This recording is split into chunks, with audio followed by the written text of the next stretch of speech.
Yes, I'm here.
Hello, everyone, and welcome to the Greek finals of the EIT Food Innovation Prize competition. I'll be your host today. My name is Carla Tanas. I'm the co-founder of Industry Disruptors Game Changers, as well as Future Agro Challenge. We're very excited to be the organization that runs EIT Food Greece Hub, and together we've been running for over 2 years. We've been running various activations together, including what you see here today is the Innovation Prize competition, the Reese Fellowship, as well as the Government Executive Academy, as well as more that we're in talks about. But Joseph Gridley, EIT Food, will give you more information about all the works of EIT Food. Just to give you a little information about what we do as Industry Disruptors and Future Agro Challenge. Industry Disruptors is a non-profit organization born in Greece from a Greek crisis, and its aim is to break down barriers for innovation and startup growth. As part of our agricultural leg, we run the Future Agro Challenge, which is a global network that runs in over 60 countries and active over 5 continents.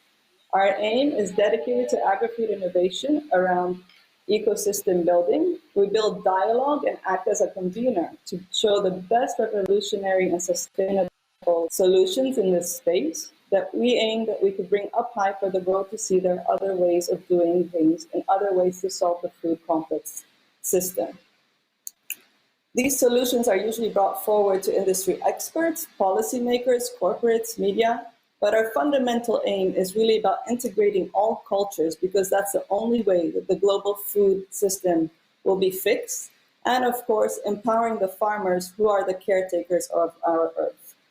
And so we are based here in Athens, Greece, and if anyone's interested to learn more about us, you could always find us at www.industrydisruptors.org or www.factagro.com. But today, of course, is not about us. It's about the work we do at EIT Food, and of course, and in the forefront are the startups that are the real doers behind everything. So let me give a leg to Joseph Gridley to give you an overview about what EIT Food does here today. Amazing. Thank you so much, Carla. It's a real pleasure to be with you. Unfortunately, not in person this time round. Coronavirus has changed the reality of the world as we know it. And so everything's online. But I think, in a way, coronavirus shows us why now more than ever, transforming our food system is important. You know, we've seen in the last couple of months what a broken food system looks like as supermarket shelves are empty, as crops go unpicked in the fields, as some people learn to cook for the first time and others go hungry. This has been a year where, you know, it's never been clearer that our food system needs to change. So as Carla said, I work for EIT Food, and we're an organization that's spread all over Europe. And very much our mission is how can we transform Europe's food system to make it better for people's health and make it better for the environment. And we do lots of different things to make that happen. 1 second. So yeah, we work with partners all over Europe, from some of the biggest businesses to universities to great organizations like Industry Disruptors. We love to work with people that really know what's going on in the food system and are passionate about making a change. So we do four main things. The first is education. You know, across Europe, the average age of a farmer is about 60 years old. The number of people that are studying food science is dropping. And so we work with universities, University of Cambridge, University of Madrid, some of Europe's best universities, for them to redesign their food and agriculture courses so that they're more inspiring and more engaging. In public engagement, you know, the food system is a wonderful thing because ideally everyone eats 3 times a day, and every time they eat, it's a vote for the kind of food system they want. If they want something healthier, more sustainable, they can vote with what they eat. But unfortunately, sometimes that information's not out there about what makes a good food system. And so in public engagement, we're giving the public access to science-backed information on what a good diet is. Innovation is all about helping big businesses to change. And so we're working with companies like Danone, John Deere, Pepsi to make their products better for people's health and better for the environment. And the final piece, all called entrepreneurship, is my passion. And it's all about when big businesses can't change or won't change or change too slowly, how can we ensure that the startups, the innovators of tomorrow, who are proving that you can make money and make a difference, that they have every chance of success? So we work with startups right from having an idea up to raising a Series B investment round. And we've got tons and tons of different programs available for entrepreneurs. We divide them into 3 sections. We've got launch, accelerate, and scale. Launch, people who've got an idea. Accelerate, those who have got a new business. And scale is for those that are growing.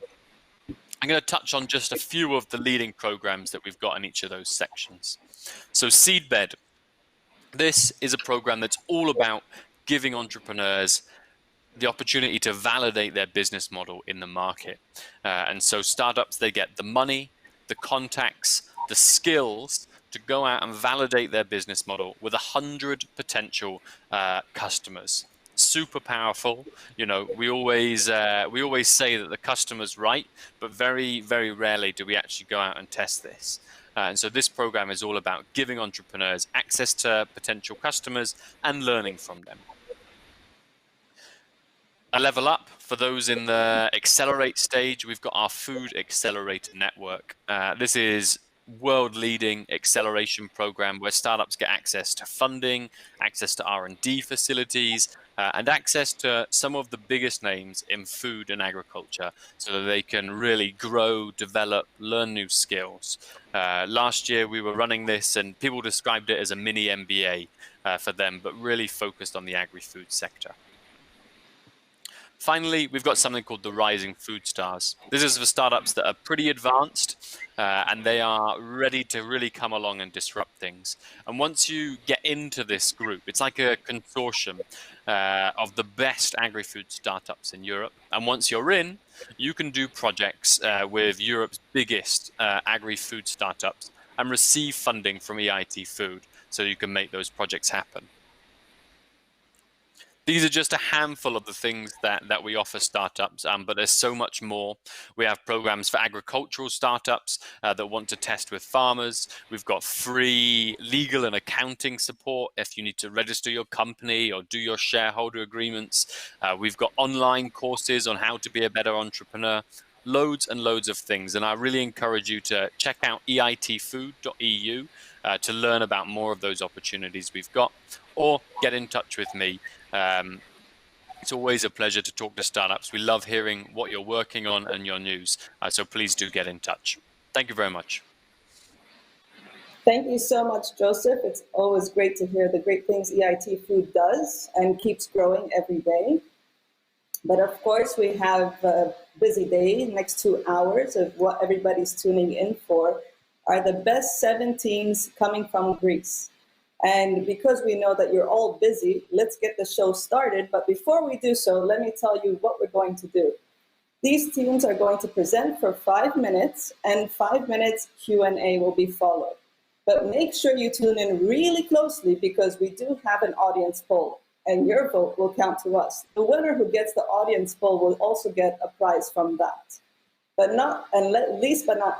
And one of our most important aspects is also our keynote speaker who will be speaking to us and giving us a show from what has happened from the agri-food sector from the early 20s to where we are today with COVID-19. And following that, our final awards of the top 3 Greek agri-food innovators. So to introduce today our jury members, let me tell you who's coming. And good luck to the entrepreneurs because we've got some very tough jury with us. First and foremost is Sotiris Pandas. He's the founder and CEO of Centaur Analytics. Second is Yanis Georgakoulos. He's the Communications and Corporate Affairs Director of Athenian Brewery. Third, Panayotis Kandamis, the Associate Professor in Laboratory of Food Quality Control and Hygiene. And of course, with us is Joseph Gridley, EIT Food. So good luck to the startup today. We ask our judges not to be extremely tough, Let's be fair, but let's get them on their feet. So thank you, our jury members. Let the contest begin today.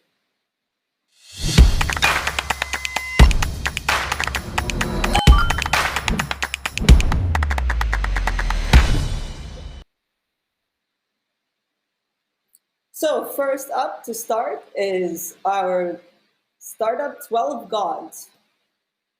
Hello. Most of us live hectic and stressful lives, which translates to bad nutritional habits. We're concerned about our health, but also the world we live in, climate change, environmental damage, as well as social inequality.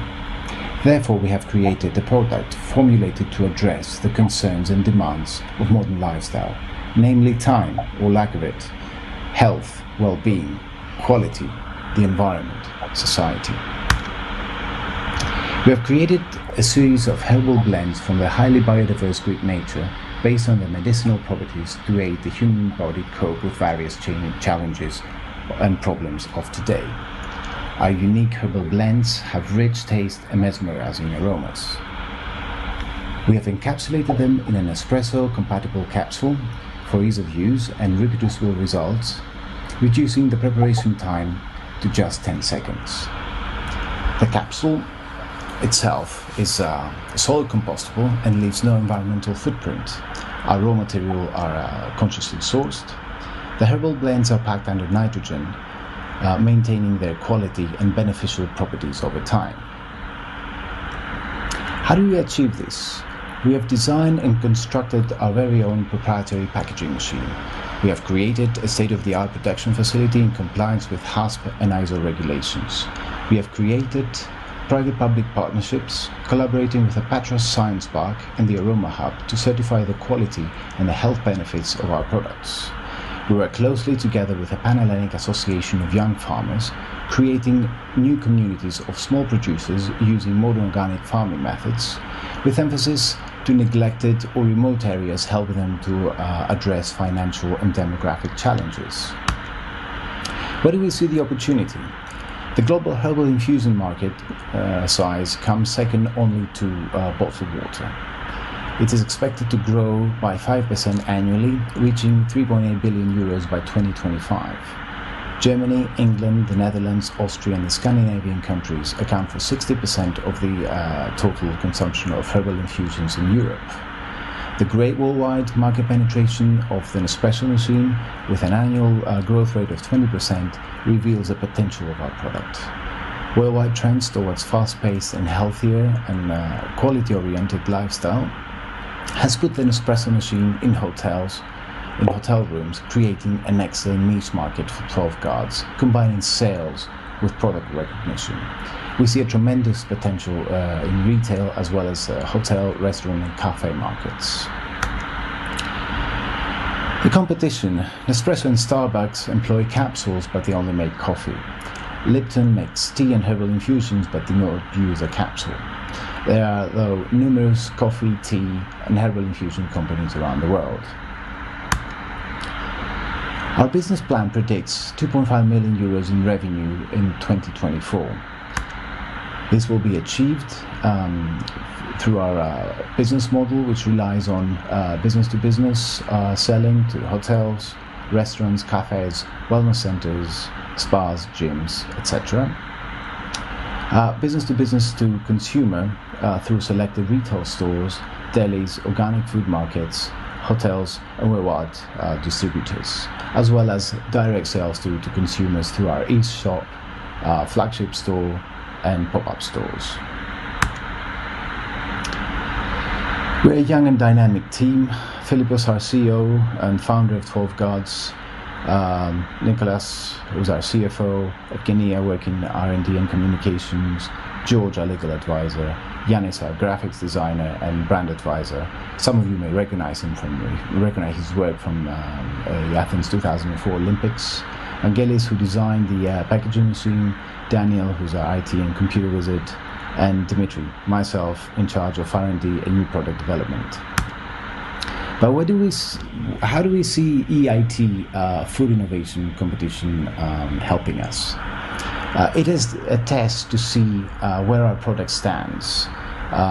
We hope that it will give us access to investment opportunities, networking within the food sector and distribution networks, as well as European-wide recognition. Thank you very much for your attention.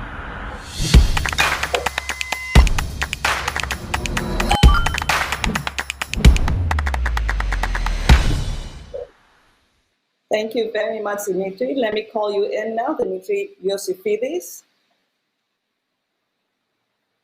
It's a pleasure to have you. Dimitri, you're definitely an example of what tradition could be when you innovate tradition. Where did this idea spark from? I mean, there are a couple of tangents to our idea. First of all, we see a market gap. The market gap lies with the fact that there's so many Nespresso machines out there, and it's easier for us to penetrate the market.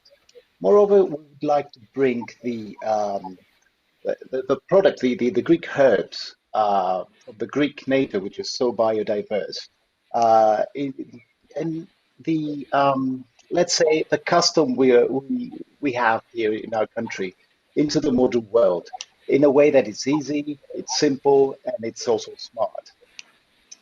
Moreover, we'd like to add value, give more value actually to the Greek herbs, which is a product that has been declining over the past few years. Definitely.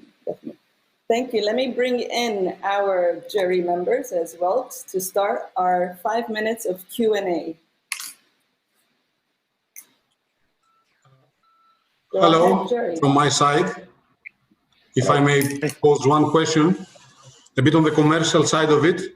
Can you tell us a bit more about how your pricing strategy is going to look towards businesses and consumers compared to the competitors on the area? It's a unique market. It's a unique product. So we could pick our own price to start with. It's a blue ocean, as they call it. The truth is that we have to constrain ourselves within a viable margin, as well as where the coffee market is going, because we have to, we understand the coffee market as our competitor. So our price is based around the coffee industry. Thank you. If I can go next. Yeah, this is Panos Kandamis from Agricultural University of Athens. Thank you very much for the presentation. My pleasure. Can you hear me? Go ahead, Panos. Yes. Yes, thank you very much. Regarding the technological part, the manufacturing part, you mentioned about some state-of-the-art manufacturing process. Can you elaborate a little bit more on that? Have you established your machinery already, and are you aware of challenges?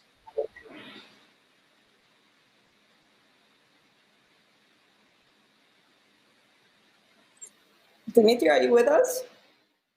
Can you hear me? Yes.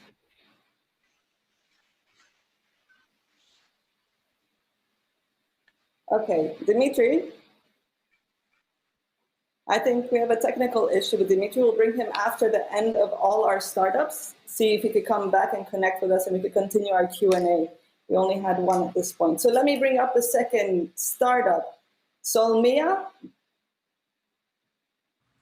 Did you know that minute over minute, 250 babies are getting born and approximately 100 people are dying? Overpopulation can be an opportunity, although our natural resources are finite. So we need more efficient ways of food production so as to feed and cure us on, unless we had one extra Brazil. Indeed, humanity is facing a double-faceted problem. On the one hand, we have the overpopulation and need for more food and more quality of food, and on the other hand, we have the climate change. So there must be a change. Given the global need for more food, the overpopulation, and the greenhouse gases, we have an incremental cost increase in our food needs. This, along with the dire consequences of the climate change, make this situation unbearable.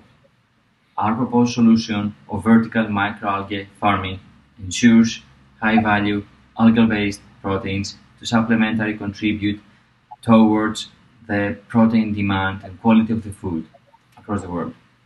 Our proposed solution utilizes the ample sunlight, the carbon dioxide emissions, and the water side streams through our tested vertical microalgae cultivation process so as to produce food, feed, pharma, and some biofuel substances as raw materials for those end products. We have substantial reasons for all partners of our proposed solution to be benefited, all the way from the CO2 contributor to the investor, as well as our B2B customers. More precisely, our food manufacturers are getting fixed price, algal-based, algal-derived, plant-based protein versus the heavily commoditized and price volatile soy one. Why algae? Because it is the highest natural protein content source compared to any traditional one, such as soy, hay, corn, or wheat. It also has nutritional and digestible attributes. It is also full of omega-3s, 6s, and 9s, carbohydrates, polysaccharides, lipids, and some carotenoids. Why now? Because the global protein market is growing incrementally, and so does the algal one. Having asked several financial individuals during the World Economic Forum in Davos about where would invest their money, several of those mentioned the protein from microalgae. So there is a market of algal protein market. Given our market research with Northeastern and St. Gallen universities, we expect to capture market shares of approximately 1% of all those three different segments we are doing business with. That can be translated in approximately 70 million after year 5 of our operations. Among all, we have the traditional soy-based companies, and we also have alternative protein producers, such as insect-based proteins or the cellular agriculture companies, like proteins derived from stem cells, such as the Impossible Meat or Clean Meat in the United States of America. On the very top right, we also have the algal-based producers, including also Solmeia. We are currently looking for 1 million. That way, we expect to capture 8 tons of CO2, and within 500 square meters, we're supposed to produce food, feed, protein, and pharma substances. That way, we may break even after approximately 3 years, given our weighted profit margin of almost 80%. Our Solmeia's vision and mission is closely aligned with the Sustainable Development Goals as they have been set by the UN. As of now, we are proudly served 9 out of those. Switching over from the inefficient bean land crops to vertical microalgae farming, we meet 3 of those goals. First, we provide a feed that has no GMO components. Second, it is price stable. And third, it can be applied to any non-arable land, even next to an underutilized oil refinery land, contributing also towards the climate mitigation. So far, we have established connections with significant key partners from all steps of our proposed solution, from input all the way to the output. The validity of our saying is getting further confirmed through the EU Commission Seal of Excellence recognition, as well as some of our international accreditations. Why invest in us? Because we're comprised of scientists and engineers with real-life business experience and the capacity to simply execute whatever it takes to have our microalgae-derived proteins for our food. We at Solmeia are going to make eating, living, and being well a feasible part of a crowded world. And with your engagement, we will all live in a better planet. Thank you very much for your attention.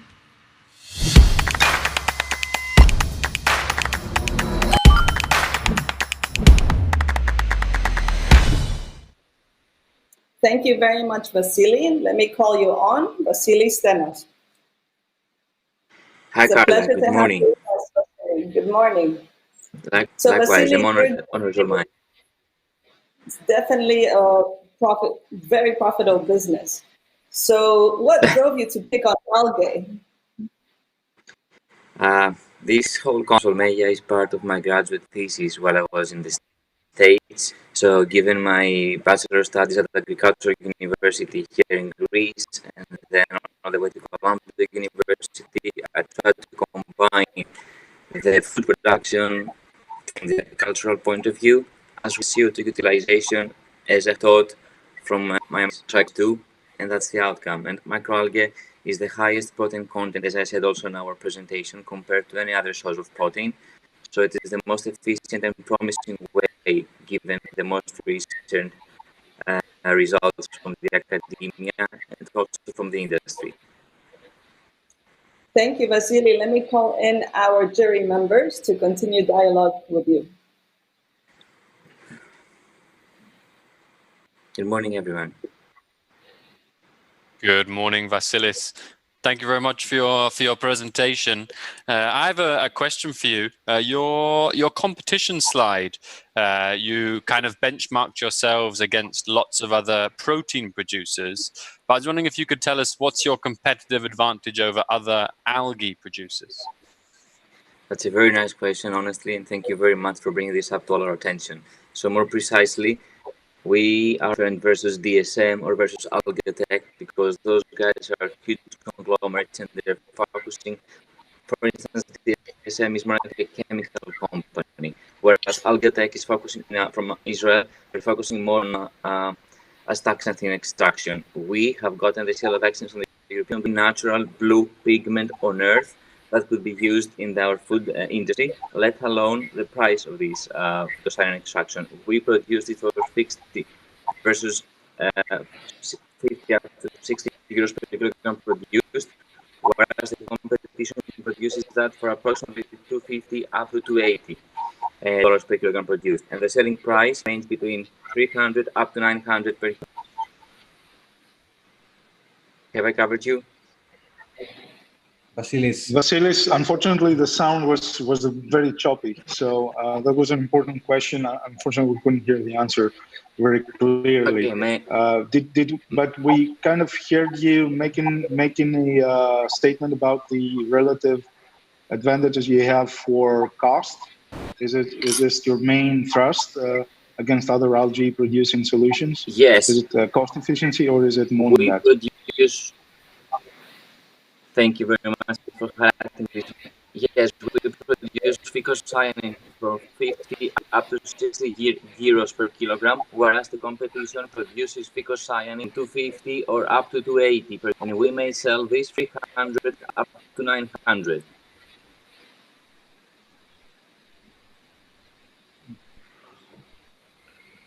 Let me ask the jury. Regarding the market, how do you see the? Yes, please. Regarding I just want to check in that the jury is able to hear all the answers. Not always. It's quite choppy. Okay. We'll try again. One more question, please. May I? Please, of course. Yeah. Thank you very much for the nice presentation. Regarding the edible part of the algae and the way that you have foreseen their use in the food market, how have you foreseen the application of the introduction of algae in the food market as ingredients, are whole food, or as enhancers of taste or supporters of other foods? That's a brilliant question as well. Thank you very much, Professor. So, given our research and what we have already done with Iotis, big Greek food manufacturer, they're interested in coming up with a plant-based protein derived from microalgae so as to produce food supplements or food additives. So we don't go against the soy, corn, hay, wheat, starch. We act supplementary, given the increasing protein demand. So our algal-derived protein will be just an addition to what is already being produced in a way better quality, as this has been already confirmed through experiments and results, of course. Thank you. Vasily, can I kindly ask you to summarize the question, the answer to Joseph, because it was not easy to hear you. And I think it answered to two jury members. Okay, so then the seal of excellence from the European Commission, we may produce phycocyanin, which is the only natural blue pigment on Earth, for a total production cost of 50 up to 60 euros per kilogram, where the competition produces same phycocyanin from 250 or up to 280 euros or dollars per kilogram produced. The selling price of that phycocyanin ranges between 300 up to 900 dollars or euros per kilogram produced. So apart from the price of the phycocyanin, which is of our cost lower, we are also experienced in those extractions of just phycocyanin, whereas the rest of the algae producers, as you very nicely mentioned, are focusing also on chemical stuff, on biofuels, on bioplastics, on fertilizers. We focus mainly on the food, which is the main priority of our startup.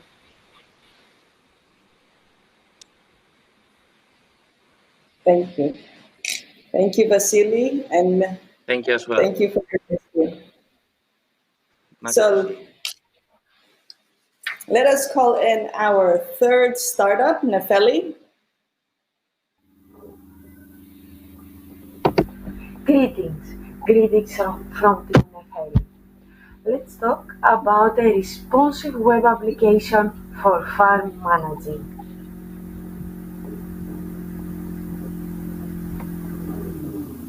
May well share the sentiments expressed by the orators. I'm so sorry. This is part from our next presentation, but we are not far away with a proper farm management. Well, let's rewind and go to our planet. Well, what is the problem? Human population is increasing. Agricultural utilized land is remaining steady.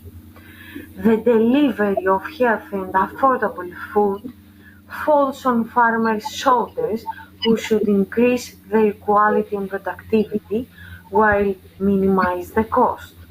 The solution? Let's see an example.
To sum up, Nefeli is a responsive web application for farm management with 24/7 internet access. It includes 5 main services: diseases and weather alert forecasting, prices fluctuation, accounting book, and educational content. What makes us special? Our differentiation lies in the combination of 5 different services into one, with the use of artificial intelligence and our motto, one-touch farming. The Nefel's usability features will save up time from daily activities up to 30%. Furthermore, Nefel gives a great value in the principle of user experience design, with less words, compatibility for all devices, and many, many more.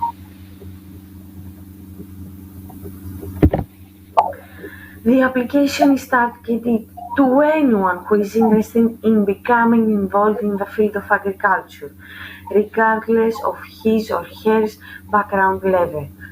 The only requirement in order for someone to use the application is a smartphone, and it is ideal for small and semi-subsistence farms. Well, what do we hope to gain? We hope to acquire experience and business sociality. We want to boost the team's morale to continue the path to success. We want to liaise with citizens of European Union and exchange our ideas. And we want to find new ways to attract investors and better knowing the market. Currently, 2 core team members are working for Nefel's vision and mission achievements. Me, Maria Cristina Georgiou and Evstadios Psathas. We are both agricultural economists.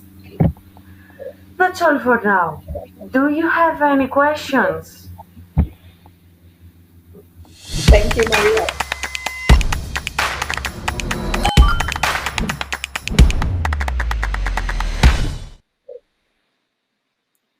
Let me introduce Maria Georgiou.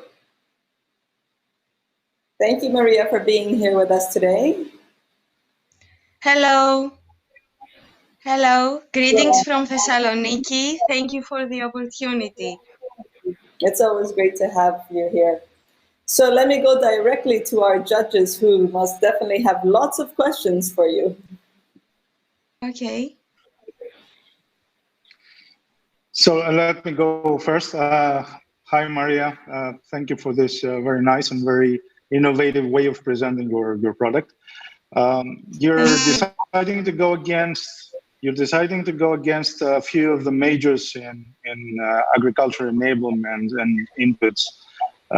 As you may know, I'm sure you know that all the major companies have their own sort of platforms they've been developing, and there has been a flurry of investments into this space, precision agriculture and farmer enablement.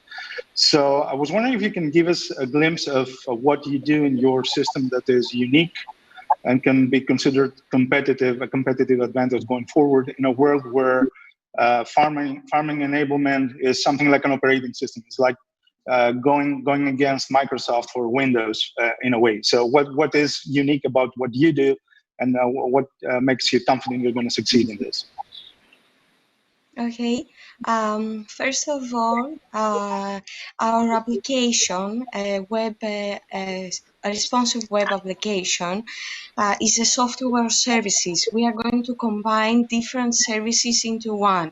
We are not going to develop every service. We are going to use open free sources in order to create a unique tool that will minimize time spending on daily agricultural activities. That means we are going to reduce the risk of developing everything by our own, and we are going to use an already state-of-the-art technology for our own purposes. We want to create one-type farming. This is our motto. We want to provide 5 different services into one click. And despite of all of this, we are going to use AI technology in order to forecasting agricultural prices for products in Greece, because until now there is no an official website that will provide both prices and forecasting. We have already make an agreement with CAF, the central product market, the central market of Thessaloniki, in order to give us all the necessary data to do that for first time in Greece. So we have both 5 services in one, and we are going to contribute with agriculture prices forecasting for first time in Greece. Thank you. Hi, Maria. This is Joseph. A quick question for you. Thank you for the presentation.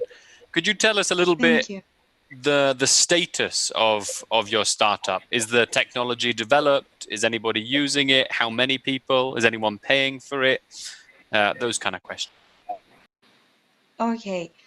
First of all, we want to modernize agriculture technology. We want to make our life easy. So our target is everyone who wants to enter to the agriculture sector,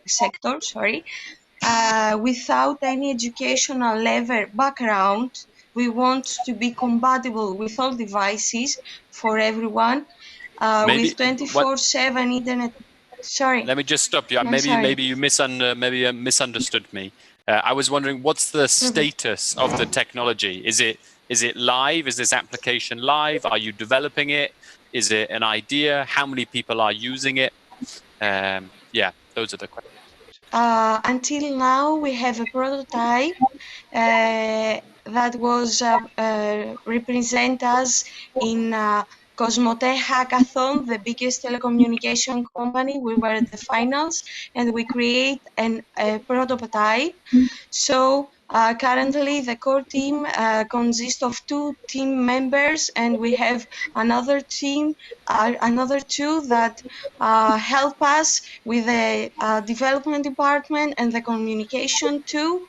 And we are hoping that after this competition, we are going to add more members, and we are going to sell our product with a subscription model or either with one transaction payment. I don't know if Thank you. I No, that's cover clear. your. Thank you very Thank much, you. Maria. Thank you. All right, I'll need to stop the Q&A. That was 5 minutes. So thank you very much, Maria, and good luck to you. Thank you for everything. Thank. So our next startup to come on board is Robin Food. Hello everyone. I don't know how many of you know the story of Robin Hood, but today I'm gonna tell you the true story of Robin Food. It all starts with 1.3 billion tons of food being wasted on a global level, around 1/3 of the food produced annually. At the same time, a lot of consumers are trying to save money on their daily food purchases while shop owners are trying to protect their initial investment. Now, let's meet Mr. John Little. Mr. Little is the owner of a convenience store in the city of Thessaloniki. He usually finds himself wondering how many food products should he have available in his store without risking many of them being unsold. Through Robin Food, restaurants like the one Marion has can find products that are close to their expiring date and buy them on a discounted price. Likewise, at the end of the day, Marion can put her unsold prepared meals on Robin Food by specifying the time frame in which consumers like Arthur, who as you see, he thinks it's time for him to free his mom from sending him food, can satisfy their daily needs. By creating a profile in Robin Food, our users can search, locate, and buy food close to its expiring date, as well as prepared meals that are not consumed by the end of the day. Business owners can list their products while consumers can browse those products based on their preferences. By creating zero-waste food chains, Robin Food contributes to protecting our environment, to create conscious consumers, and to helping businesses protect their initial investment. In the EU, there are around 21 million of students, 68 million of low-income buyers, and 495 million of middle-income buyers. Robin Food's revenue will come from commission on sales and from paid advertising from businesses that want to promote further their products.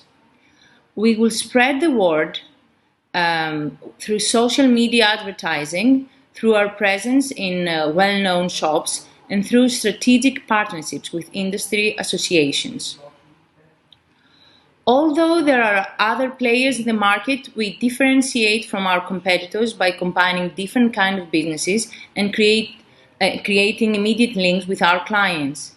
Businesses can track their food traffic through data analytics and plan accordingly, while consumers can monitor their food expenditures. Our plan is to incorporate at least 1,000 users and 100 shops until October, and to expand our network to other Greek cities and the EU by the end of September 2021. Through EIT network, we expect that we will be able to connect with more food industry experts, have access to relevant accelerators, and promote our platform to the EU market. Furthermore, the award will be placed on attracting more users through giveaways and social media advertising. In order to succeed this, we will also upgrade our cloud server to serve more users. We are Yannis and Ioanna, Yanis is the software engineer and has experience in full stack web development, and I am into the business development of the platform. And we both thank you.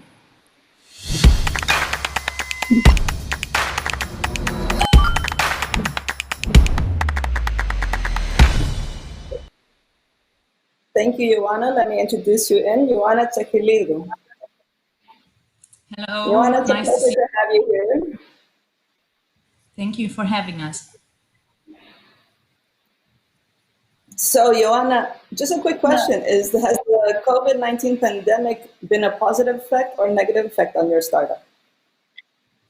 I think it will be a positive effect because we see that people are shifting to e-markets. They want to have access to food without being physically present in the shop. So knowing where they can find these products, and especially in a better price, it's really important to them. And we need to make the best out of it because we know that there's not enough food. We are trying constantly to increase the food production, and we need to find a way to make a good use of the food production. Thank you, Ioana. Let me bring you on to the jury members for 5 minutes to Q&A. Ioana. Please.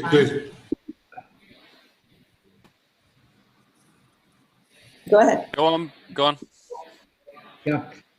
Ioana, briefly, what type of skills would you need to expand your startup? I mean, you mentioned about the software developer.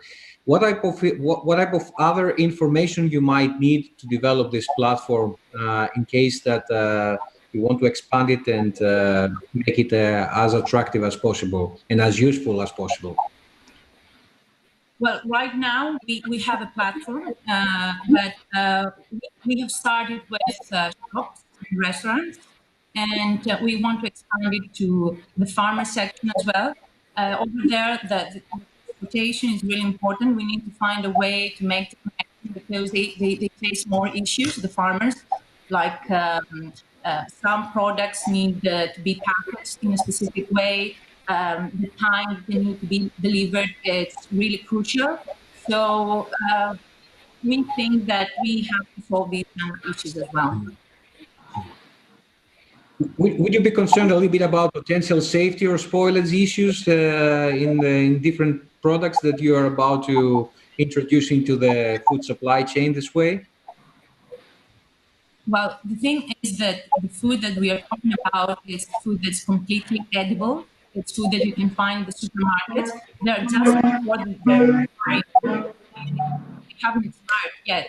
So it's basically that you know where they are. It's not that they don't exist or they don't have all the specifications for this to happen, but you don't know where to find them. So what we do is to help you avoid being physically present there and to save time for you. So in terms of safety, it's like being in the shop and buying from the shop.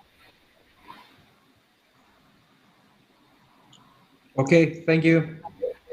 On my side, Ioana, thank you very much, first of all, for the presentation, for the nice initiative. If I may ask, could you elaborate a bit more on what you think will differentiate your approach, your platform versus others that have been developed on this area? Okay, because the price is when it comes to food, we have dynamic pricing. So it's not you have 50% once the product is close to its expiring date. So we differentiate in terms of price. And also we provide to the businesses the chance to monitor how they manage their products. So they know what comes in, what comes out, what are the trends, what kind of products consumers are buying. So we help them monitor the whole process so they can save money. They know where to invest more or less. For instance, now COVID has affected a lot how products move around. We have like stores that were giving products to restaurants, and restaurants didn't have the option to be open. So a lot of products, were wasted. Thank you. Thank you. One more question? I have a quick question for you, Ioana. Could you just tell us a little bit about how many restaurants are using your service currently and how many users you have on the platform?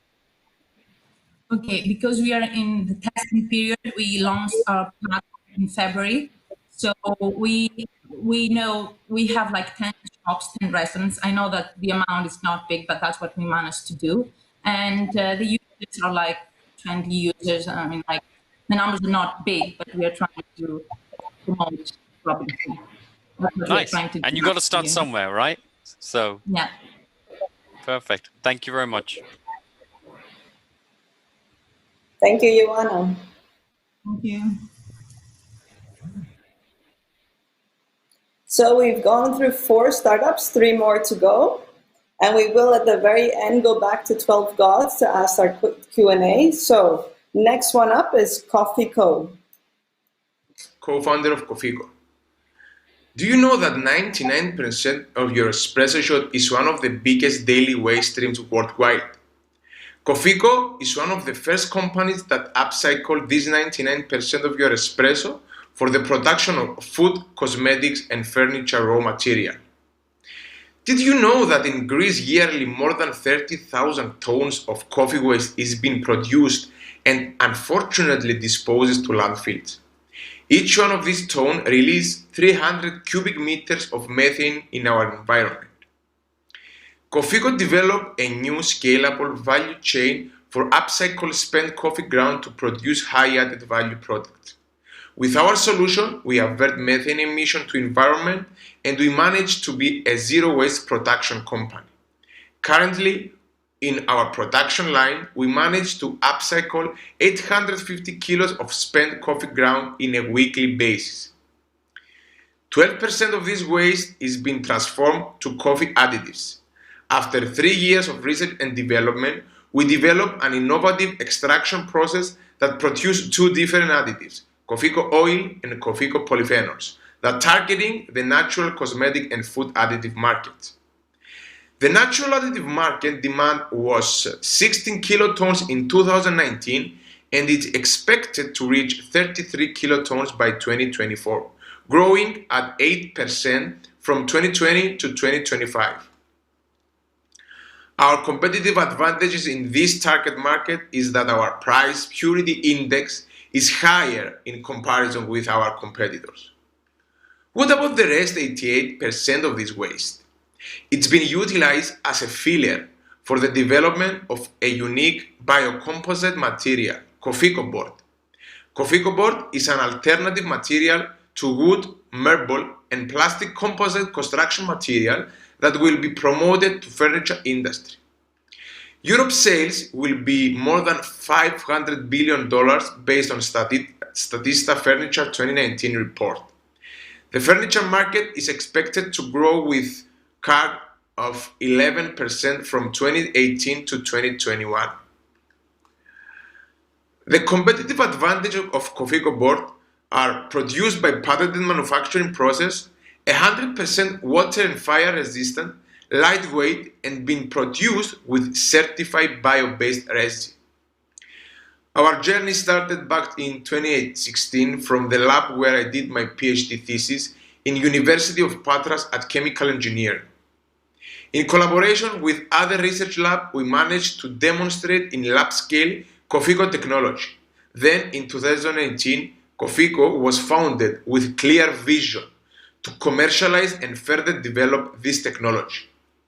Cofico managed to close 2 strategic collaborations with Nestlé Hellas that sponsor our pilot production and Nespresso Hellas that is our first supplier for our value chain. Currently, we are running our seed investment round where we're seeking 900,000 euros so to build up our production unit and increase our R&D force. Parallel with fundraising, we are finalizing the product characterization for closing our first 2 clients. Winning EIT Food Innovation Prize will give us the chance to accelerate product documentation process and adopt the appropriate tech spec for our client requesting. Finally, cash prize will cover the due diligence cost for the ongoing fundraising round. EIT Network will choose Cofico because we're developing the first end-to-end upcycle solution to enhance coffee's circular bioeconomy. Cofico, industrialized, one of the biggest underutilized resources in Europe, follows a 100% zero waste production process, and last but not least, our business solution can mobilize a new scalable value chain along Europe from supply of coffee waste to commercially high added value products. With Cofico, 100% of our coffee is getting back to our daily life. Our team is our biggest strength. Marios and I are chemical engineers with more than 10 years of experience in waste management and extraction process R&D. Stavros is an experienced entrepreneur with several experience in corporate finance and business development, but also successful track record on circular economy and sustainability. Thank you and looking forward to welcome you in this coffee world.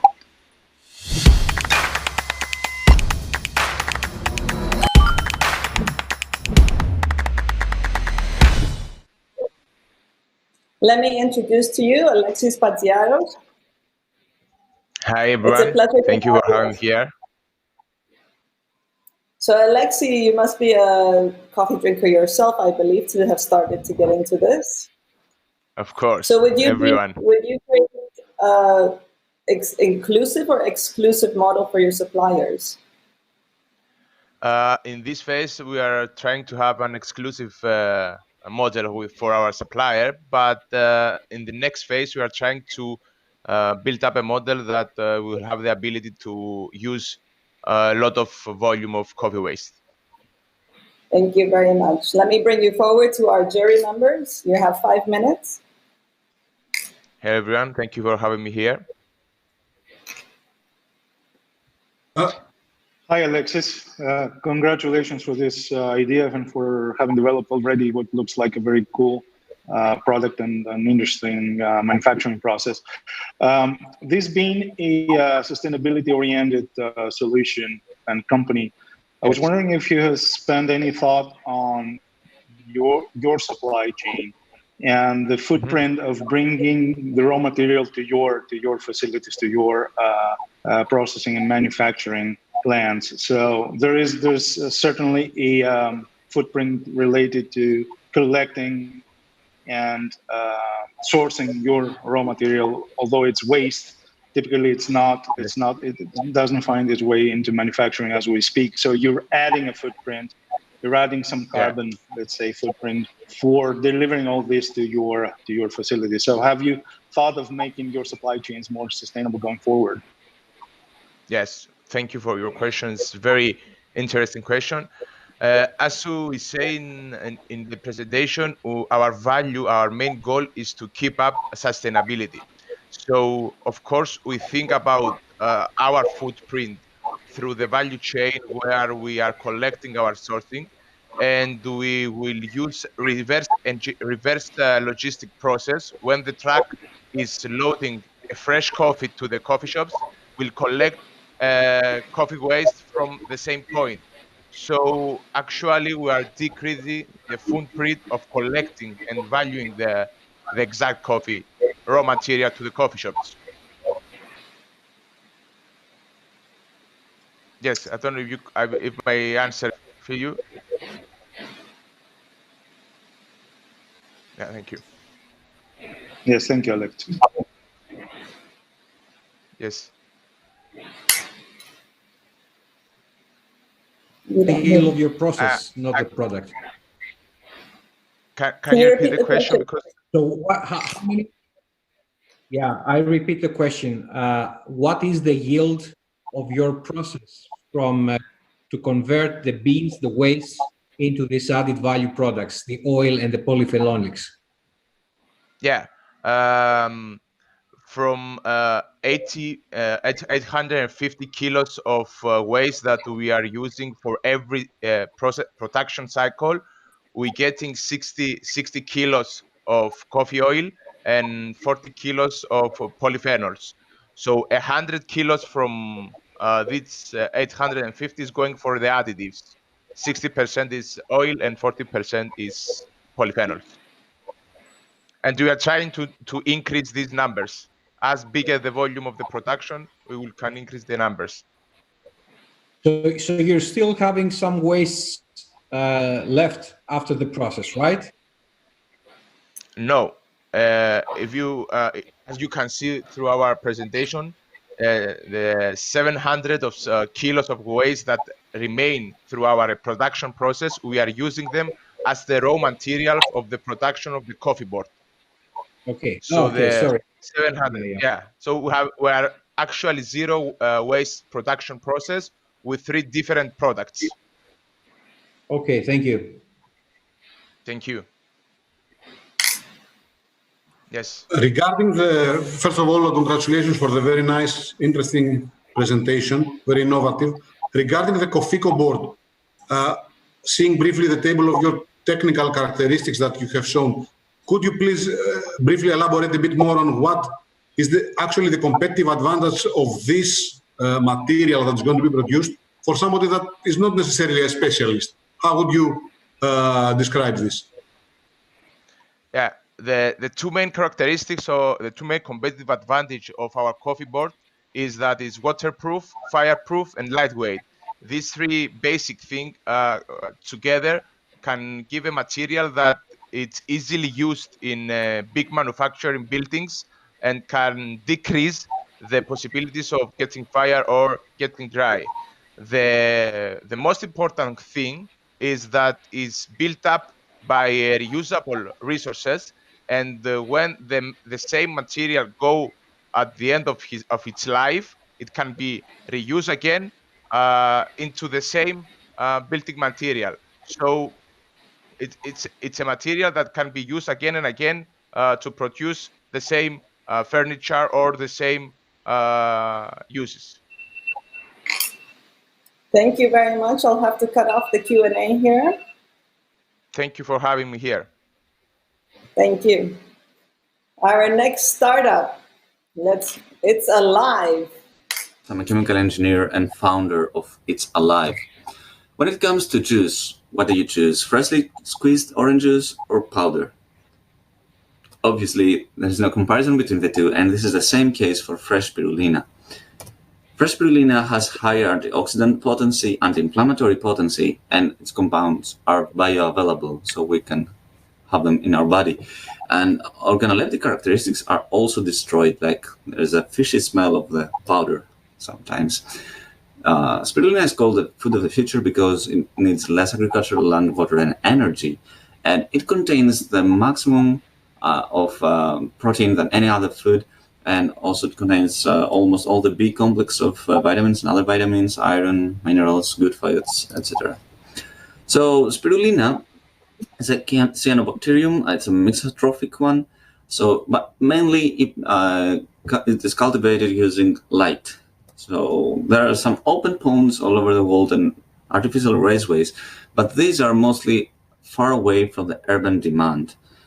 Open ponds also are a bit risky because of the contamination risks, and many growers use questionable measures to deal with it, and this can compromise consumers' trust. The reasons for drying spirulina are mainly the long distances, the short expiration dates, high water content, so you just move water, and all this make them dry spirulina and destroy its nutritional value. But there are so many good reasons to keep it fresh, so what do we do? The status quo is the photobioreactors, so they are safer, etc., but they are very, very expensive, pushing the price of fresh spirulina about 5 times higher than that of the dry. So there's something that needs to be done here, and this is what we did. We designed and created and we tested our own photobioreactor system, which is 20 times smaller and capital intense. So we capitalize on indoor thermal insulation, we optimize lights, we use Internet of Things, and our amazing design, using the best materials, and we optimized feed to maximize protein content and also control our production. And all these help us to have our production in urban places close to the demand. this can allow us to have a price of 3 times lower than the competition. And we have the goal of bringing fresh spirulina at the tables of many more people, making spirulina great again. So what we do, we create photobioreactors, we run them, and we reduce the capital expenditure by using academic literature principles and best practices. And now the 7th generation PBR of our own has even achieved our goal of 10 euros per kilo OPEX, excluding rent or labor. And the payback time is less than a month. Egg, the biggest incubator in Greece, has evaluated us at TRL 7 a few months ago. And we hope that end of July, we're going to start our first base if we have the money. So please help us with this. So there are some expansion plans here. So there's some candidates like chemical engineers and businessmen who would like and can take this to the next level in European market and abroad. Our Greek team is consisted of engineers and businessmen, and also we have Elena Zikou, who is an awarded designer, and she made the Fanta bottle last year.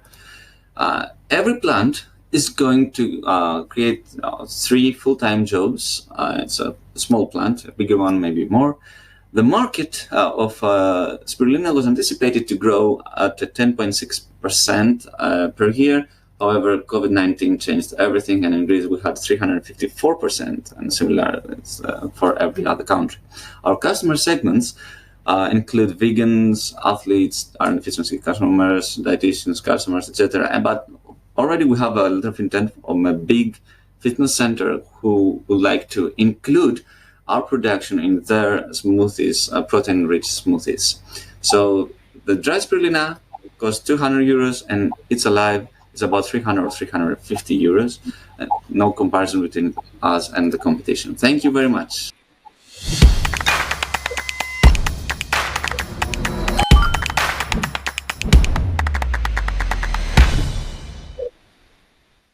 Let me call in George Linos. Hello. Hello, George. It's a pleasure to have you here with us. So spirulina, ready to go for your question? Okay, here you go, 5 minutes.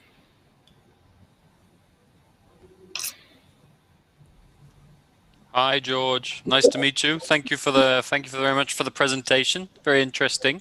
I don't know if you could tell us a little bit about consumer demand for spirulina products. What's the market doing in general? Are people consuming more? All of those kind of questions. Yeah, I had a graph in the presentation. The growth was anticipated to grow at a pace of 10.6% per year.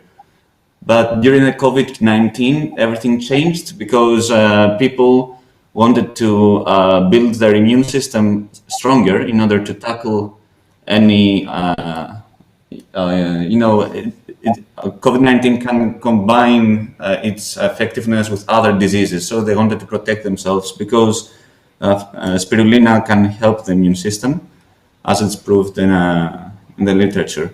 So in Greece, the nutraceutical sector was increased by 354% during the pandemic. Nice. And I believe it's similar to other countries. Perfect. Thank you very much.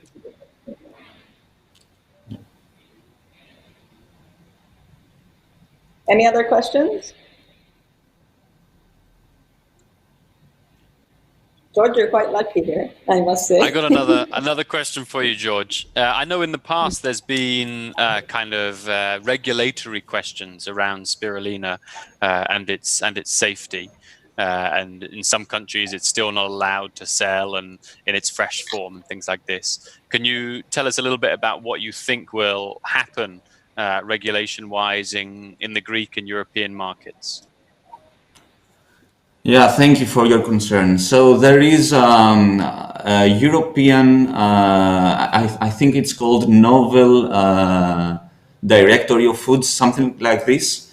Spirulina is there as food. So I have checked with the public authorities of Greece.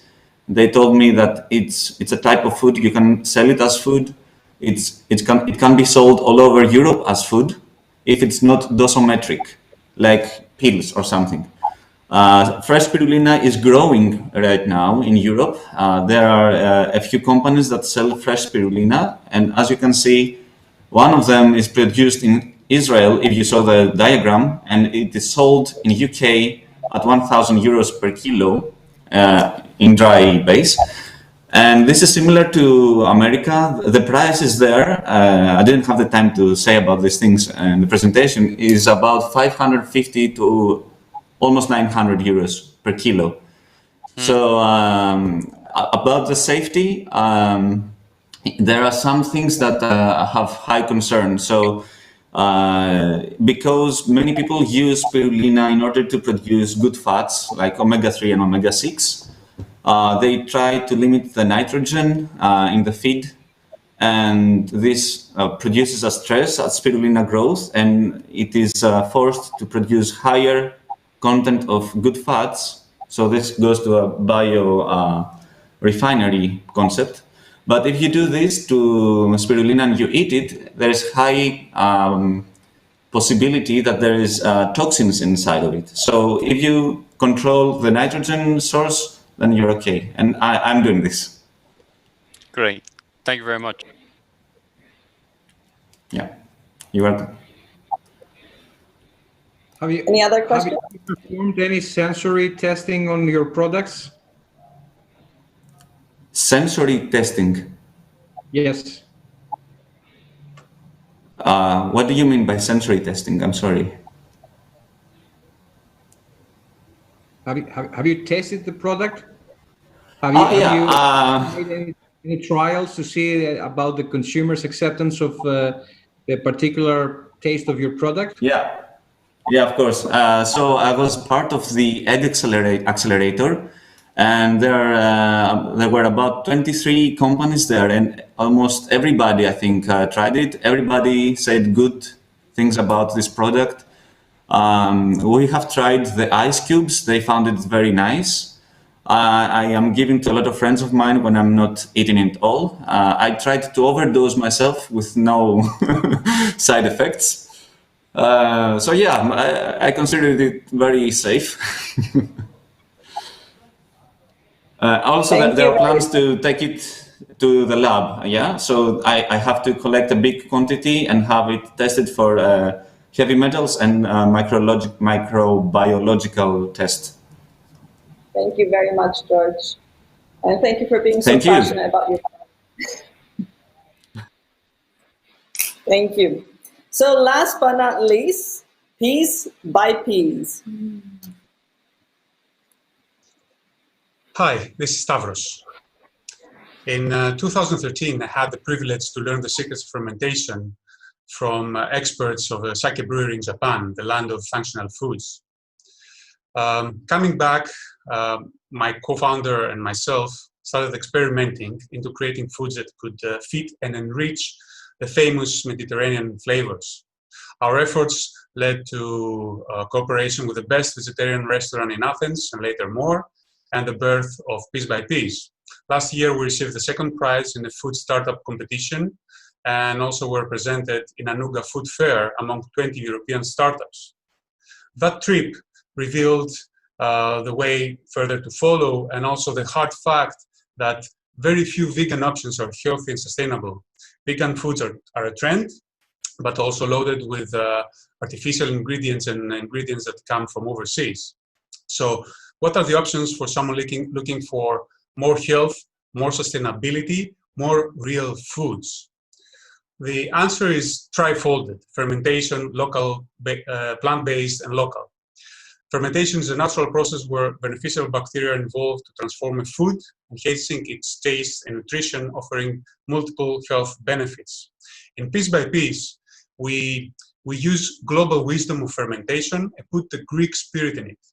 We use Greek organic chickpeas, herbs and spices to create foods that satisfy modern needs and trends, keeping taste as our guiding force. we have created a methodology of 4 techniques with which we create a new generation of chickpea products. We call it a chickpea revolution. For instance, one of our products it looks very repulsive to many. So to make it attractive, we turned it into a spread, and now we can use it daily in sandwiches, as a salad dressing, in pizza or pasta sauces. And it received the 3rd award last year in the Ecotrophelia competition in cooperation with Harkopio University. So what really makes us special? One is our chickpea revolution. No one has offered so many different novel chickpea products. Second, our methodology. It can be adapted in any country and also gives us a step ahead and greater diversity than competition that uses one production technique. And third is our educational activities that offer social impact. We address to specific niche audiences in the beginning, vegans, millennials, wellness-oriented people, before arriving to our main target, those who want to limit animal food intake. We sell to organic stores, food service and retail chains through distributors. And we want to reach initially 30% of the vegetarians in each market and make 3% of them, turn them into our loyal returning customers. This will give us a good growth in both sales and profits and a good return on investment. To have success, we need a good team, and we have. Kostas is a vegan chef and an educator. Fanny is an experienced marketer in corporate pharmaceuticals. Kali, a long-term restaurant manager, and myself, a guy with the bacteria and the product development. But we also receive a lot of support from our investors, which is Green Bay, one of the best organic food distributors. Chronis is a celebrity chef who will promote our brand, and Nikki is experienced and expert in organizing social events. The Innovation Prize will give us the essential visibility into future, to create future collaborations in EU, negotiating power, and will also finance our 50% of our starting expenses. In conclusion, piece by piece, it supports the vision of EIT Food by bringing methodology that can be adapted in any European country, revitalizing the agri-food sector and local farmers, and contributing to better food patterns that benefit both our health and the environment. Thank you very much.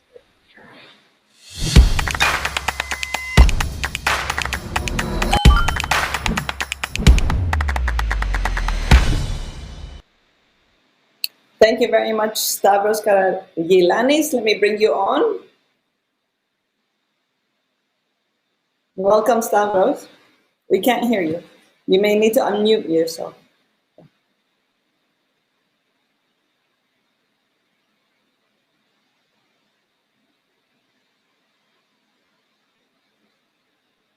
Let's just, we can't hear you, no.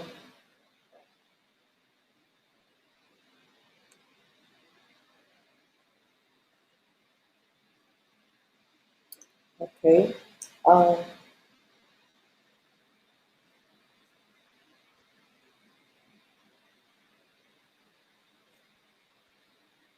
What about now? No. So perhaps we could call in Dimitris Yosifidis back while Stavros is finding his voice. There we go. Thank you very much. Dimitris, welcome back. Thank you for your patience. We had a technical issue. So let's go back and do your Q&A. Bring back our jury members for 5 minutes of Q&A. Hello again. Hello, Dimitris. Hope the technical issues didn't make the nerves too much. I have a quick question for you. I'm a big herbal tea drinker, and I guess I'd like to understand more what problem it is that the kind of capsule-based approach is solving, given that it's not, particularly difficult to pour hot water on a tea bag as it is. What problem does it solve, the kind of the capsule thing that you guys have developed? I would say two things. First of all, is time. It's certainly far less time consuming, and it's easier to produce a cup of herbal infusion. The Nespresso machine takes about 10 seconds to produce a drink, whereas having a herbal, typical herbal tea, you just put it in hot water, it can take up to 10 minutes to get a good infusion. However, the biggest problem it solves is reproducibility. Every time you press the button on the Nespresso machine, you get the very same drink. Whereas if you're using tea bags, it will depend on how focused you are on making your tea. So there's no more, I'm making the perfect tea. So everybody can make the very same drink over and over again. Great, thank you. Dimitris, building on that, what have you had to invent to make this a 10-second repeatable and standard quality process? I assume, and this essentially might be your barrier to entry for competition. So what have you had to do to make this work within 10 seconds out of an espresso machine? The answer can be very long to that. First of all, the design, the way the capsule is packed, we came up with our own way of packing a capsule based on machines that were packing coffee machines, coffee capsules. We had to do some alterations which make our machine proprietary. And in addition to that, we changed the design of the capsule itself, making it not just biocompatible, but biocompatible in a pot, in soil. So it leaves zero impact to the environment. One small thing we have added is the seeds of the very same plants the consumer is enjoying within the capsule, so you can plant it into your pot or in nature, and these plants are going to grow. So in a way, you return back to the biosphere what you took from it. But the other tangent on that, and this is something we're willing to work on, because it's an agricultural, and every year, every crop, or depending on the where it was acquired, can be a little different. We're thinking of introducing metabolomics into our quality control and compensate for these variations in the crop in each batch, adjusting quantity and quality accordingly.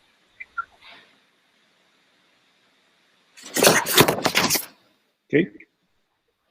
Question, Dimitris, thank you very much for the presentation. When we make a fusion, usually we need some time to ensure that enough contact to maximize or at least adjust the contact of the water with the herbs. How are you dealing with that in your capsules? Because according to the way that Nespresso is functioning, the Nespresso machine, I mean, the flow of the water is continuous and under high pressure. So would you need an additional instrumentation for implementing or using these capsules from the consumer perspective? No, I would say no. We use the very same espresso machines to do that. However, we are working on our own machine, which is going to be, again, a compatible machine, both for coffee and infusion, to make a product.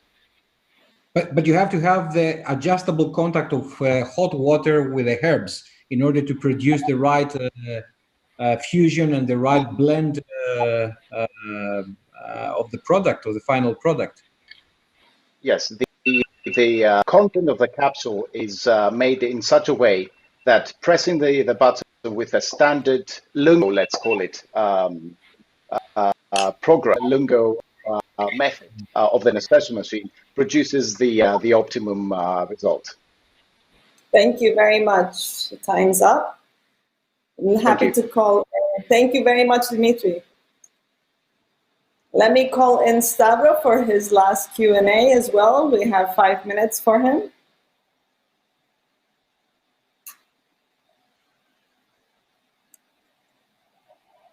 Hi, Do we have any Stavros. Nice to meet you. Really enjoyed your presentation. I'm a big fan of Japanese food, so it's nice to see more examples of this. I was wondering, could you tell us a little bit more about kind of where you are in terms of the stage of your business? Are you selling the products? Are they ideas of products? How many are you selling? Excellent. Actually, we are about to launch in the beginning of September. And right now we are negotiating with premises to rent in about a month or less. And we have another project with which we import Japanese seasonings, organic, in Greek market. So we have been in the market in a way. And through this initiative, we also have had the opportunity to test our products. So our products are tested in restaurants mostly, doing in-house production, and also in festivals and food fairs where we had the opportunity to test with more than 5,000 people. So actually, we're very close. We have the funds ready, and we're 2 months from launching. Great. Thank you very much, Stavros. Welcome. Any questions? Stavros, big proponent of plant protein here as well. So very happy to see and hear about your project. I was wondering what's behind your claims with respect to the healthiness of your product compared to people like Impossible or Beyond. Could you substantiate your claims there? You showed a chart where theirs was extremely unhealthy, or your analysis and yours is very, very healthy. So I was wondering what's behind those, that analysis that you showed. Thank you. If I understood well, there is quite an extended bibliography regarding the initial products. Let me explain to you that we take the fermentation technique, we produce the product that a Japanese or Indonesian would produce, but with different material. So instead of soybeans, we use chickpeas. And then we process it further to produce mostly ready-to-go solutions, like a salad dressing or a spread, for instance. So this is something that you don't find easily. So keeping that we use the initial product, there is extended bibliography. And of course, during our production process, we will also do the tests to verify that our products also have probiotics and prebiotics and vitamin B complex and all these things. And also provide our clients through mostly our website and also through native marketing all the necessary research that has been done for the original products that prove their health claims.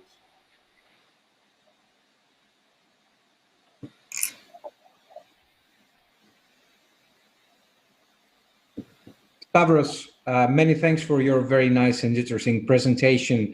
So if you could balance the benefits of using, starter cultures or probiotics to ferment these products and benefits out of this, let's say, microbial conversion of raw materials to a fermented product, which one you consider more critical? Is it the probiotics that you may be using to produce this type of product, or is it the final product, the nutritional composition itself?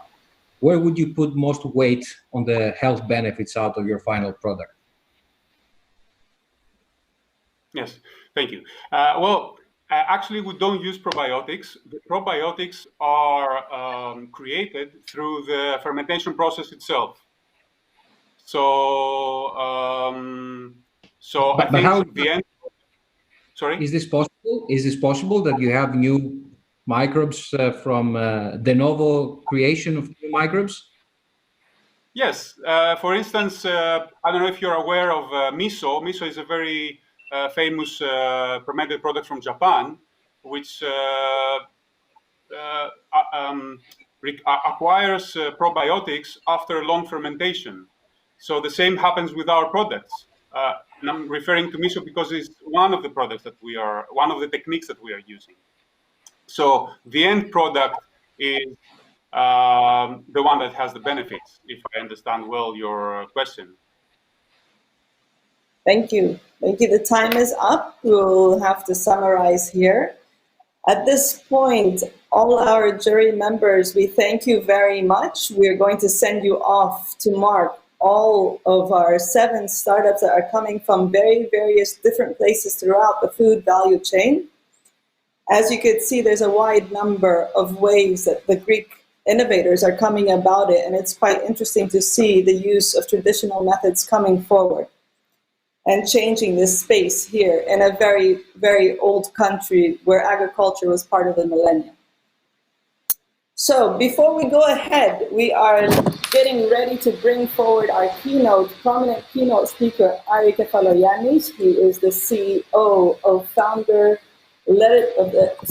and founder of Legendary Foods. But before we do that, we are looking at all of you, ladies and gentlemen. This is your time where your audience vote counts. We are going to give 2,000 euros to the person who wins the audience award. Please click on this scan code and make your vote. And this will be shown at the very end when we have our awards. So ladies and gentlemen, at this point, it is my great pleasure to introduce Ari Kefalogiannis. Ari, what a pleasure to have you here with us.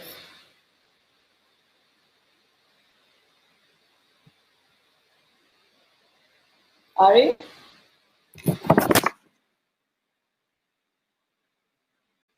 Just a technical check maybe with Ari and he'll come back in.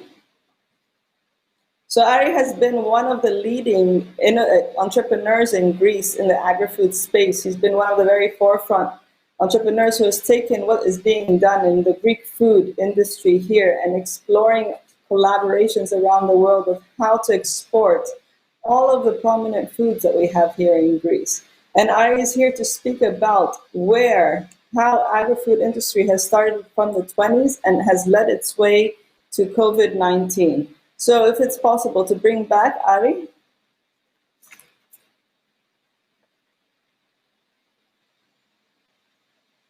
Just a 2 seconds. We'll give some time for the techno. If we could bring out the audience award again, just the scan code, so maybe the audience could have a second chance to scan for whoever hasn't done that yet.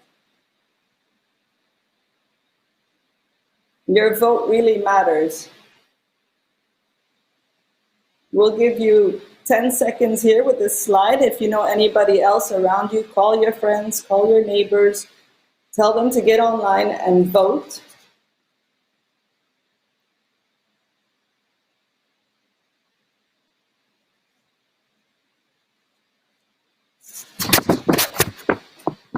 Startups, this is your time to get your network going. Get as many people as possible around you.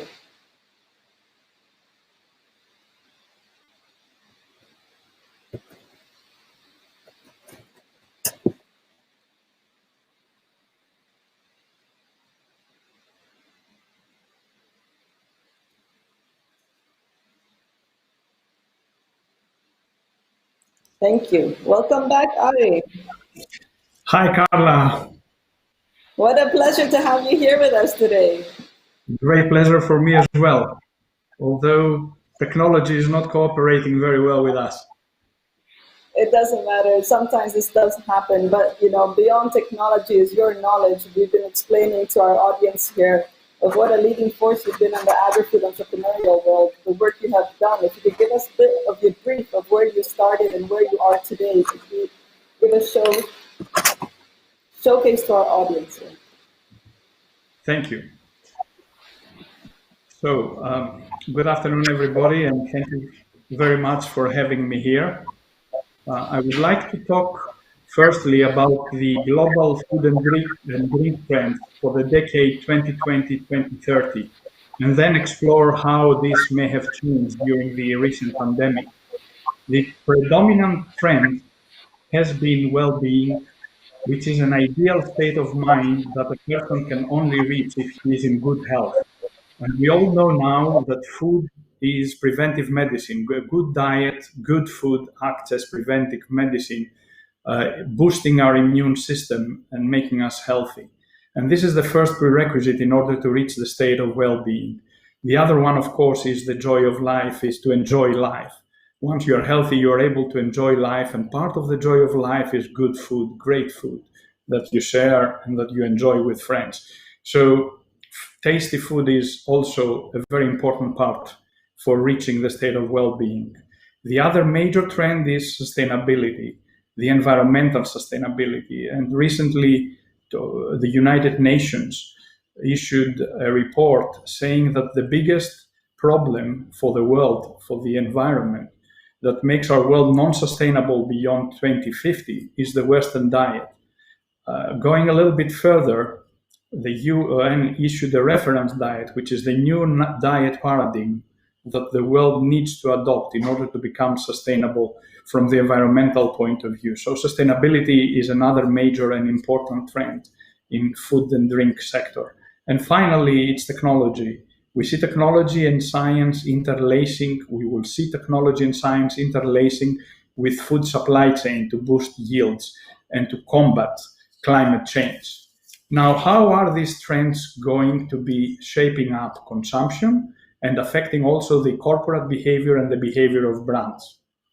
Well, on the one hand, conscious consumption habits will be prevailing, and people will be inspired to consider the environmental and ethical impact of their diets. Successful companies in the future are going to be the ones that will be improving the planet health and the health of the planet population. And when it comes to brands, brands will be prioritizing people and the planet over profitability. In 2008, I had the pleasure of hearing a live speech from Mohammed Yunus, the Bangladeshi economics Nobelist, and he predicted a future where companies will be listed in 2 stock exchanges. He said one of the 2 stock exchanges will be the one that we know today, where companies will be listed there in accordance with their financial performance, as we all know. But there's going to be another stock exchange as well. And in that stock exchange, companies will be listed in accordance with their social values, with what they offer back to society. And he predicted that in the long term, the most successful companies in the financial stock exchange are going to be the ones that will be the most successful in the social values stock exchange. So this is how things are going to be shaping in the future. Now, I would like to consider whether the pandemic, a major event that happened, has changed the food trends that we were observing and we were expecting to prevail over the decade. Let's see what our fellow Americans believe. Your diet has a major impact on how well your body fights, protects against illness. 78% of Americans said that they agree with this statement. Certain foods and ingredients can help boost my immunity against COVID-19 and other viruses. 71% of Americans agree with that statement. A healthy diet will help my recovery if I get coronavirus. 70%. Similar responses were provided also by Europeans. At the same time, COVID changed perceptions on the environmental side, on the environmental protection, on sustainability. Let's see what people believe after COVID. A polluted environment facilitates the spread of virus. A polluted environment undermines the human immune system. So, if anything has changed post the pandemic, that was to enhance the validity of all the major trends we were observing at the beginning of the decade. Sustainability of the planet, well-being of people around the planet, and technology interlacing with the food supply chain system in order to combat the climate change and boost yields are still very much prevalent after the pandemic. Now, let's look at the role of agro-entrepreneurs, startups, and small and medium enterprises in this environment. I can't state it in a more bolder fashion than saying innovate or die. The reason to be for agro-entrepreneurs, startups, and SMEs is to innovate, to innovate extensively in order to provide food products that are safe, traceable, authentic, and combine taste, quality, function, and benefits, contributing to mood and brain health, and being produced with great respect for the environment. Innovation is not only new technologies, is not only in the high-tech area. Innovation has several and many expressions and can be expressed thus in many different ways. We can see innovation in cultivation, harvesting, introducing best practices at the field level. We can see innovation in developing traditional techniques, or even retro-innovation, discovering old products and recipes and making them relevant to the modern consumer. For example, we saw here in Greece a new product called oxymelo, combination of barrel-aged vinegar with honey, becoming the #1 product in the premium vinegar category. And this is a recipe that has been derived by reading the Symposia of Aristophanes and observing that ancient Greeks were using honey and vinegar as their condiment for food. Innovation in production and production processes to extend the shelf life, to maintain freshness, to maintain the nutrients and the antioxidants of food, or to change the use of a traditional product, transforming it to a better-for-you snack, for example. Let's look at olives in pouches without liquid, transforming a product that has been traditionally served in containers, glass containers or plastic containers with liquid that you had to carry back home and serve it in order to be able to enjoy it. Now it comes without pits in a pouch. You can enjoy it as a snack in the office, in the car, or anywhere. Innovation in discovering or adding health benefits or health claims. This is functional food. Alexis, can you hear me? Very important. But also Yes. innovation in marketing, social. Yeah, can you hear me?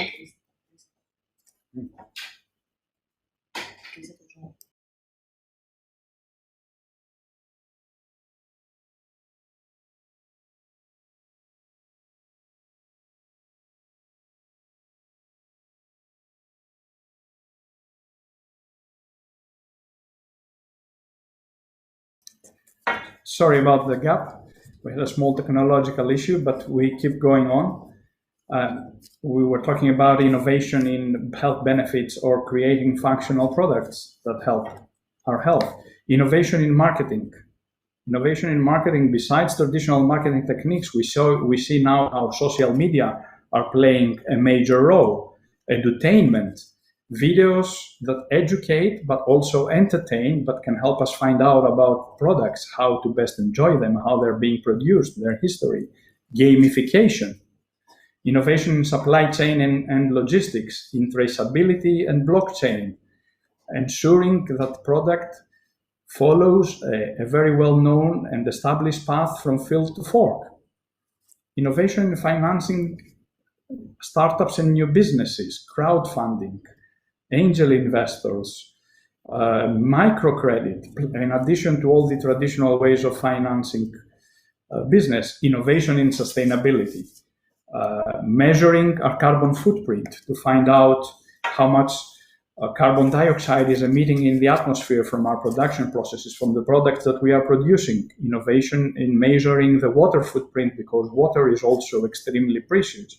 I have to say that estimating the footprint, the carbon and the water, is not only important because you can pay a small fee to offset your carbon dioxide emissions. What is even more important is by doing this, you become very conscious at all stages of your production how you are polluting the environment. And when you are really conscious and you know every little detail, then you can take small steps that don't cost a lot, don't change your daily patterns significantly. Small steps that improve your processes and reduce slightly your carbon dioxide emission or the unnecessary use of water. And this awareness is that leads to better practices that, aggregating together, they can have a significant impact on our carbon and water footprint on the environment, controlling wastage, reducing or even eliminating plastics. We will have to eliminate plastics very soon from packaging our food products, making added value products from our waste, controlling inputs of fertilizers and pesticides in our production on the field, or even more, converting to organic farming. And then finally, innovating in our relationship with all the stakeholders, and in particular with our farmers. Our farmers are not human capital. They are people, and what they provide us is not a commodity, it's a livelihood. We have to create transparency in the entire chain. We have to create added value products and then transfer part of this added value to the farmers as well, in order to be able to make a living by producing excellent, good quality products. We'd like to close this presentation with some remarks about startups, which is something I love, having been a serial startup entrepreneur myself in the agro-food sector. What is determining if a startup is going to be at the end successful? Is it the business plan? Well, the business plan is extremely important, and I wouldn't advise anybody to start a new company without a very detailed, well and carefully studied business plan. I can also tell you almost certainly that very soon, as you move on, you will have to change your business plan and modified it significantly. You have to be ready for that. You have to study carefully, but you have to be ready and flexible once you start your project to be able to revise what you have originally planned. Extremely important are vision and values. You never review those. You stick to those vision. You stick to your vision, you stick to your values. Equally important is the concept. If the concept isn't right, then there is no chance for the startup to succeed. What about funding? Funding, of course, is very important, and it takes money for every small company, for every new effort, for every startup in order to grow. But I can tell you for sure, if you have a good product, if you have a good concept, if you have strong vision and values, you will always be able to fund your project and go and take it to the next step. Is it luck? Well, I don't believe very much in luck. But on the other hand, timing can be very important. And we have seen many, many great ideas fail because the innovator was a little bit ahead of the time, was too much ahead of the wave. So timing can be very important. And this is what you have to judge right. Last but not least, the most important element is perseverance. If you are convinced about your concept, if you have a strong vision, never give up. This is the most important thing. Fight every day with all your power in order to succeed and make your venture successful. I wish to all the participants very good luck, and I hope we see more competitions like that give the opportunity to new ideas and to new companies to produce great food products and make their impact in the global food world. And we hope we see more Greek companies as well, and hopefully they will find an expression in a new project that we are preparing in the center of Athens, where we are hoping to give access to small producers, innovators, and startups to present their food products to the Greek audience, but also to the world, to the many people that are visiting Greece every year. Thank you very much.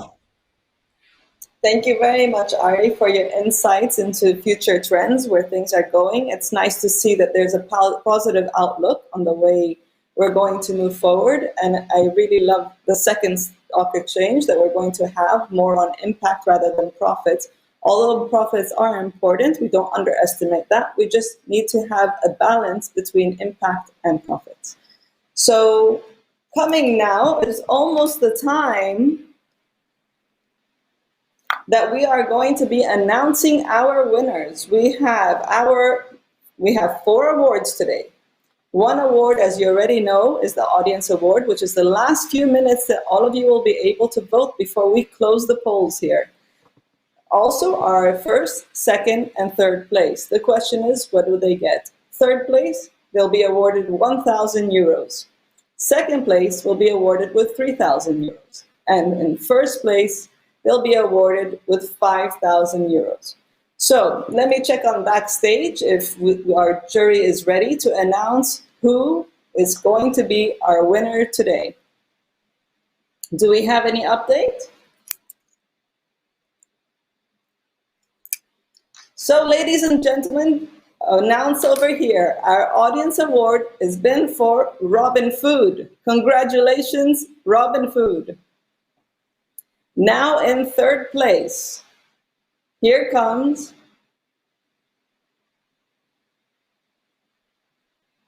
Solmia. Congratulations to you, Solmia. Second place, Robin Food. Today, Robin Food is a winner for 12 awards. Congratulations. You'll be taking not 3,000, 3 plus 2, 5,000 euros with you. Congratulations, Robin Food. And the winner of our grand award is Coffee Co. 5,000 euros. Congratulations to our prize winner. Coffee Co, it's a pleasure to have you here. How do you feel today? Feel awesome. It's very Tell good us. for us today. What are It you was going to do with these? yeah, it's needed for us right now because we are in the process of documentation of our products, and we a little bit need the cash for this process, and also we need cash for due diligence process for our next step. But it's very awesome for us. Thank you very much. It's very helpful process and journey. Tell us a bit about your experience today before we let you go and enjoy the 5,000 euros that you just won. It was a bit a different experience than others that we passed before, because the last year we focused a lot on our process and our production, and we take this step to be involved in this competition because EIT Food Greece and Europe, it's very strong competition with a huge awareness, and it can help us to increase our network, and I think we did it, and the competition process was very helpful. And I think you did it very well. Congratulations to Thank you you very too. much. Thank you. Enjoy Thank you. your success. Let us have a few words.